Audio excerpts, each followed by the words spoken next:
Among the many numbers that define George Brett, in addition to the 390 and the 3,000 hits, are that he's one of 5 men to ever hit 20 doubles, 20 triples, 20 homers in a single season.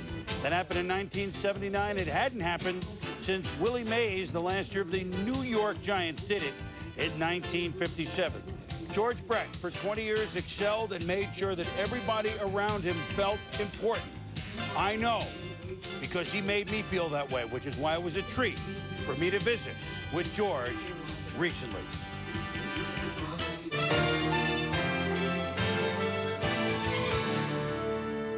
Tell you, if everyone played the game like George, it would be one tremendous game. When I saw him, I could see right away that this kid was going to be something special, and special indeed he turned out to be. To love baseball is to love George Brett. You could see it in his face and in his eyes at the age of 20 when he arrived in Kansas City in 1973. And you could see it when he retired from those same Royals 3,154 hits later in 1993 at the age of 40. He was the biggest kid on our team. Our kids, he was the guy that they wanted to see when they came to the clubhouse. And 2 hours before the game, he's messing with the kids and he's teasing them and dirty tricks on them and playing with them and knew them all by name. And then when it got to time for first pitch, he was the best player on your team. He was the kind of guy that always rose to the occasion. I mean, he was a guy that fought for his teammates. He's a guy that fought for respect on the field. They saw the enjoyment and the love for the game. They saw the respect of the game, the respect that I had for the game of baseball. And they saw a guy that would hit a ground ball to the second baseman or a pop-up to left field and run as hard as he could until he was out. One player, one team for 2 decades. What a concept. The first thing that most people think about in Kansas City with the Royals and our great teams is George Brett. The town adopted me. I mean, it was unbelievable how they treated me. You know, there was no reason to leave. It was a perfect place for me. So much so that this Southern California boy has never left. But long before he married local girl Leslie, everything was up to date in Kansas City with 2 baseball marriages. One with his manager, Whitey Herzog, the other with his batting coach, the late Charlie Lau, who embraced George at the '74 All-Star break. He put his arm around me after that game and said, I think you got a chance to play. But right now, you just got a few flaws in your swing. If you're willing to put forth an effort, I'm willing to teach you. However, this is not going to be a one-week deal. This is going to be, you have to give me your soul, give me your heart, and trust me on this one. I really believe if it wasn't for that man, that I wouldn't be sitting here today. In just 2 years, 1976, Brett won his first of 3 batting titles, and the Royals were playoff perennials. But for 3 straight years, they ran into those damn Yankees. 76, it was devastating. You know, you're in tears in the locker room. 77, the same thing. 78, losing to the Yankees again. I mean, frustrating times that you never think you'll get over. But when you look back, it's still a great experience and something that really, I think, built some character in me later on in life. All of this made 1980 so much sweeter when the Royals beat the Yankees in 3 straight. The home run, the moonshot you hit off Goose Gossage in the 3rd game. Okay. You're rounding the bases. Do you sneak a peek in your dugout? No. You know, I knew Goose was going to throw something hard. And I just said to myself, you know, I'm going to move up a little bit on the plate. I'm going to try to get the head of the bat out. And if I pull it, if I get it in the air, it's going to be a bonus. And I got it in the air. It was one of the farthest balls I've ever hit in my life.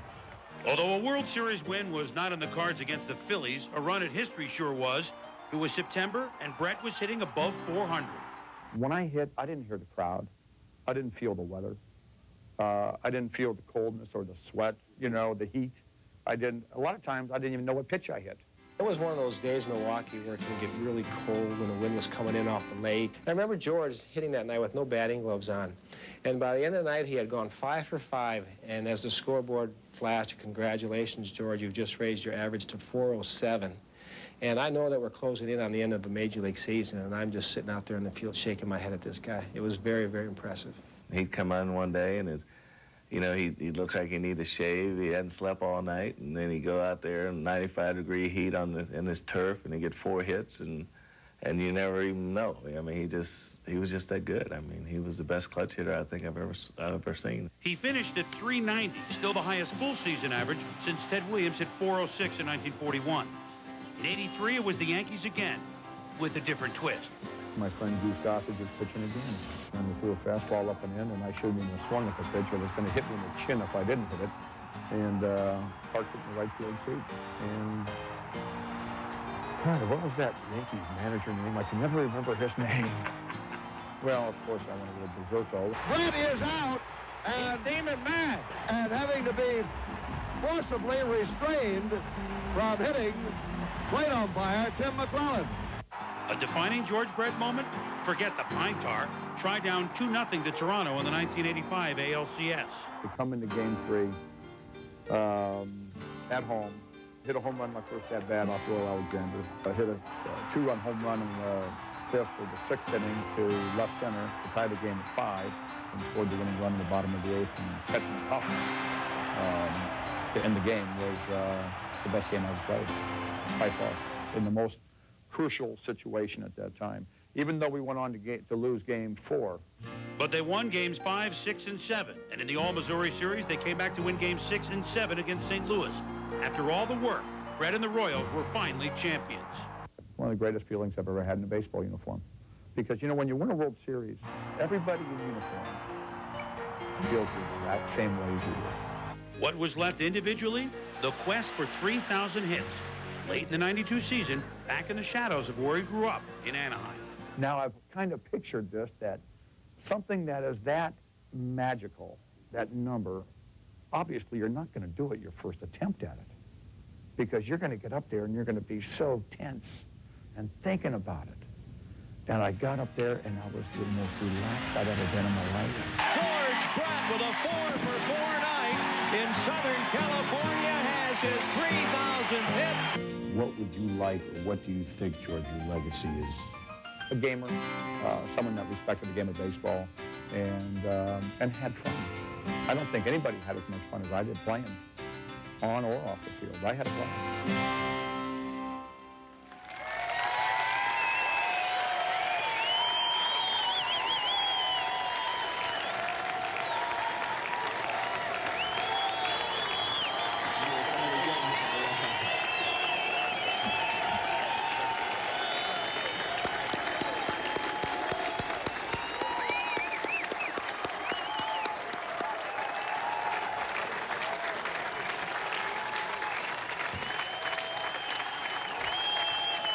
George Brett, Kansas City Royals, 1973 to 1993. George played each game with ceaseless intensity and unbridled passion. His lifetime marks include a .305 batting average, 317 home runs, 1,595 runs batted in, 3,154 hits, and 11 seasons hitting better than 300. A 13-time All-Star and the first player to win batting titles in 3 different decades, 1976, 1980, and 1990. He hit .390 in his 1980 Most Valuable Player season and led the Royals to their first World Series victory in 1985. He ranks among the all-time leaders in hits, doubles, extra base hits, and total bases. He also holds the American League career record for most intentional walks. He was a clutch hitter whose profound respect for the game led to universal reverence. George, welcome to Cooperstown.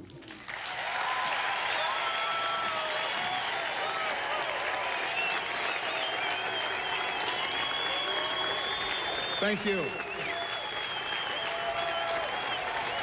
God, Robin, you don't know how lucky you were to go first. Thank you, Kansas City.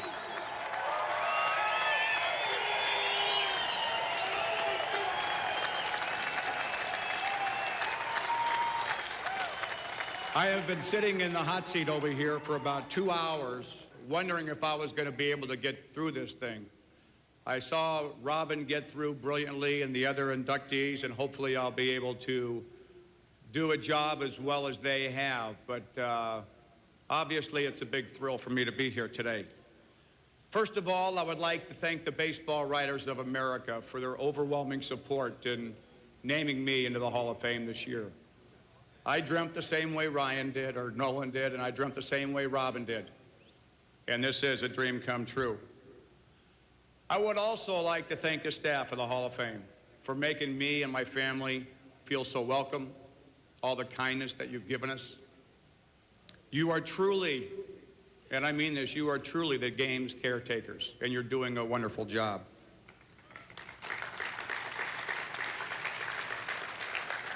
It is such an honor to stand here and to be inducted with such good friends. Robin Yount, whom I played against for all those years. And I do mean that sincerely. Of all the guys that I did play against for all that length of time, Robin, you are the one I enjoyed playing against the most. So congratulations to all you people in Milwaukee. You saw one of the best ball players I ever saw. To Orlando Cepeda, who came over in 1974 and thought I wasn't going to make it. I'm glad you don't scout for the Royals, Orlando. And to Nolan Ryan, a guy I played against 13 years and never said boo to, and he never said boo to me either. Until January 6th, when I met him in New York after we were announced we were going in the Hall of Fame. And since then, Nolan, I think we've developed a little friendship, and hopefully it'll grow within years.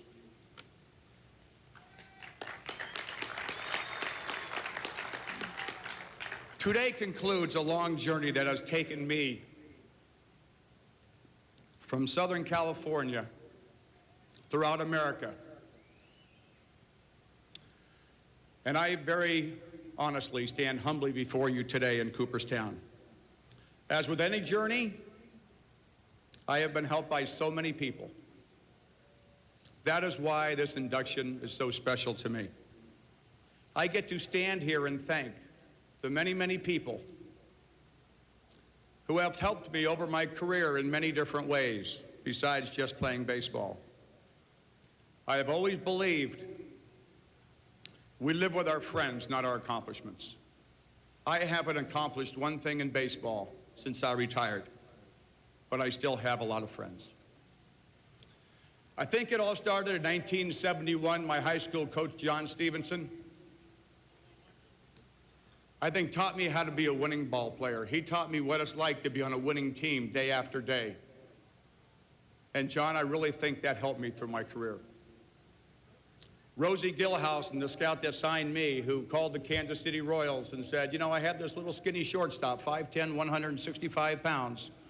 And his brother Ken's a pretty good player in the big leagues. You know, I think this guy's got a chance to be a pretty good player. And Rosie Gilhousen convinced the Royals to draft me. It wasn't an easy negotiation. I don't think when you did anything with my father, it was easy. My father, the first day he came over to the house, threw him out.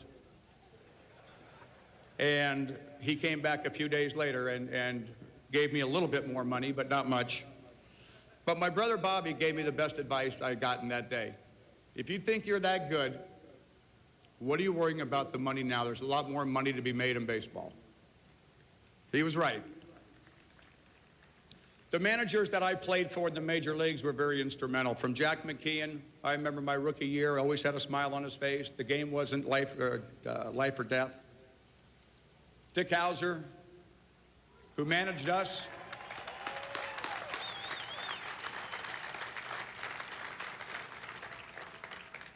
Managed the Kansas City Royals to our first World Championship in 1985 and then left us all too soon. Two old teammates I had, Duke Wathen, John Wathen. I played with him in the minor leagues. I played with him in the major leagues for so long and then got a chance to play for him. Duke, I appreciate all the friendship we've had over the years. Hal McRae, whom I consider the best hitting coach in baseball right now. He's the one that taught me how to play the game of baseball. He led by example.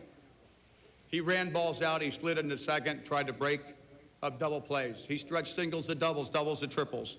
He would do whatever it took to win a ball game. And you know what? He wasn't in a hurry to go home when it was over. He was willing to sit in his locker, have a few cold ones, and discuss the game for as long as it took to learn something from other players or to help them learn. He was a great teammate and a great man to play for. Everybody thinks I forgot Whitey Herzog. Well, I didn't. Whitey Herzog, to this day, is a very, very special friend to me. I remember his first day when he came over to manage the Kansas City Royals. He said, George, you're playing third and you're hitting third every day as long as I'm managing.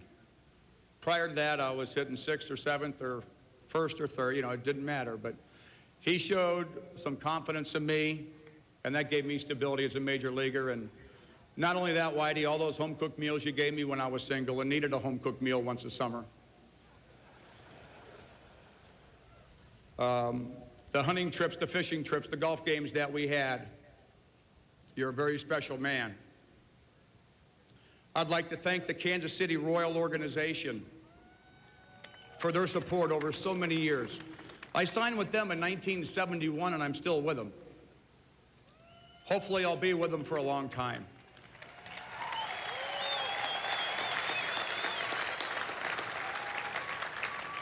To this day, I firmly believe that I am still the biggest Royal fan in the country. My owners that I've had, we had some great owners in Kansas City. Ewing and Muriel Kaufman did a tremendous job. They showed a lot of confidence in me as a youngster by giving me a 5-year contract early in my career and then renegotiating that or extending that. And then we had another owner come in 1984, Avron Fogelman and his wife, Wendy. Avron gave me the best advice I've ever been given. In 1984, he pulled me in one day, and he says, you know, you spent 43 days on the disabled list, and I'm paying you more money than anybody else on this team. He said, what I want you to do next year is go get yourself in the best shape you possibly can, and you come to spring training and you go out and help us win a World Series. We were capable of doing that. Sure enough, in 1984, the winter, a friend of mine from high school took off work. We worked out. I came to spring training in the best shape of my life. I got there and everybody thought I was sick.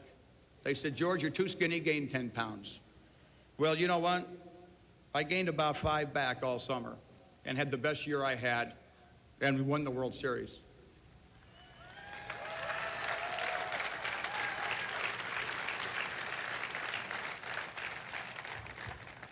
My equipment manager to this day is one of my best friends, Alex Zeke. I would like to thank him for treating me with such respect as an 18-year-old kid in his first big league camp.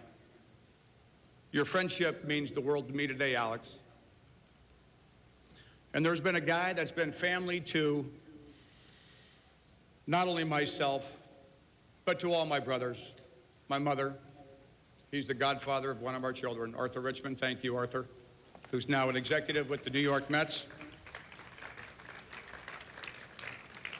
My teammates over the last 20 years that I've had, thank you for all your friendship. It's been so important to me.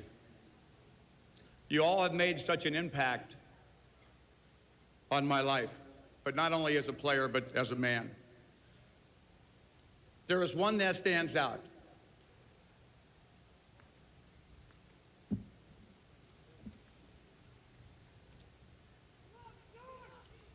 Jamie Quirk.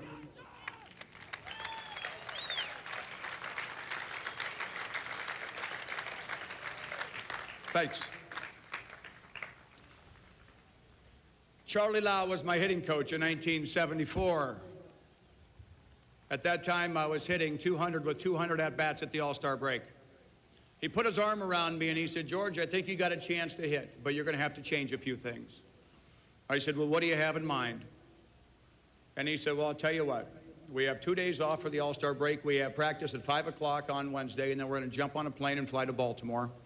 Why don't you meet me at the stadium at 2 o'clock, and we'll sit down and we'll discuss it, and we'll try to figure out a philosophy and a theory that will work for you.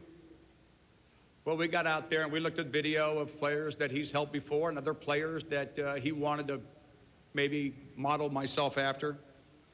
And we started to take batting practice every day. I think for as long as Charlie Lau was our hitting coach, he and I had extra batting practice, 3 o'clock on the road, 4 o'clock at home. Some days it was for 5 swings, 10 swings, just to make sure you didn't lose anything from the day before. And some days might have been for 15, 20 minutes, trying to find out what's happened from the night before. But Charlie, thank you so much for molding me as a ball player and making today possible.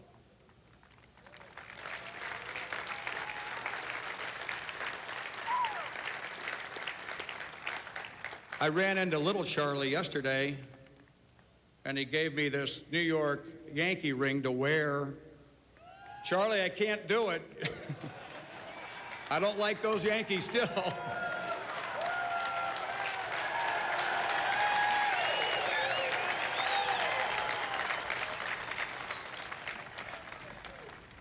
To my brothers,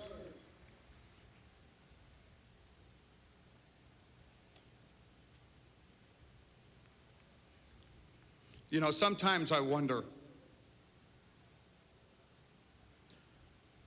why all this has happened to me and not you. All I ever wanted to do was be as good as you.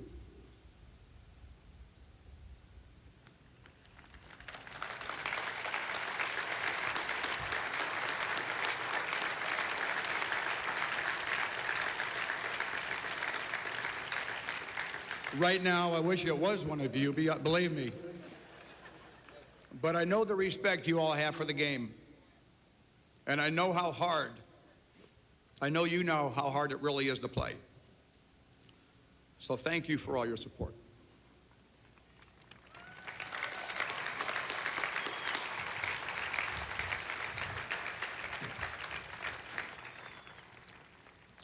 To my mother, Ethel, you are the heart and soul of our family growing up. Hopefully your loving and understanding ways have rubbed off on me as Leslie and I try to raise our three boys. Thanks for being here today and in the past month. I love you.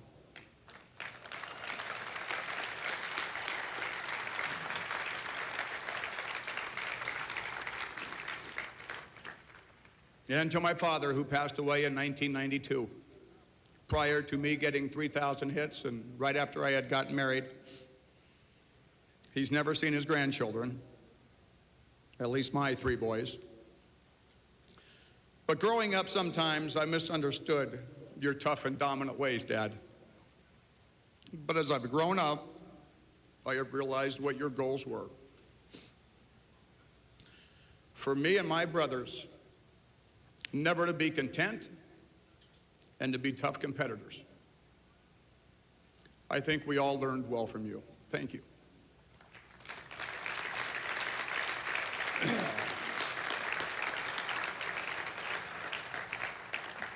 To my wife, Leslie, of 7 years.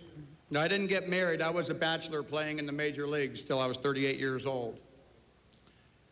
And I met this woman in 1990. And we ended up getting married in 1992. You are everything a wife and mother could be. You remind me so much of my mother. You made my life so much more enjoyable, and you had me from hello.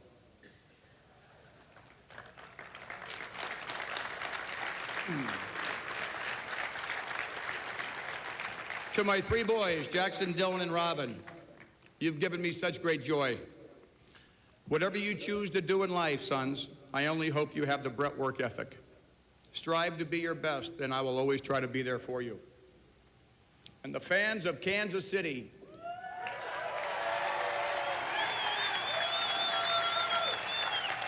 when I first arrived in Kansas City in 1973, you welcomed me into your beautiful city and into your homes. It's a place where I met my wife and my three children were born. And to this day, I'm so proud to call KC home.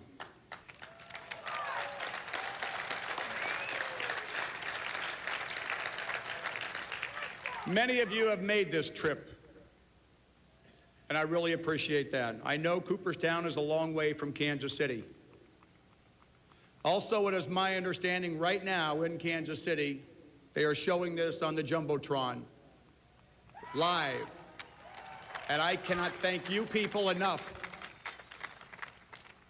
for going out there and supporting the Royals today and for your support over so many years.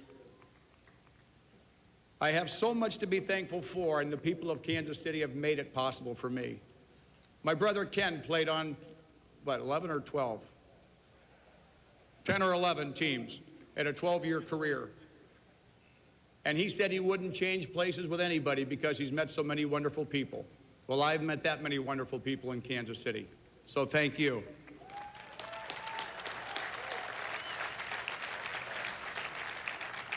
To all my friends who made this trip from all over the country, from San Diego to Memphis, St. Louis, Florida, Southern California, Spokane.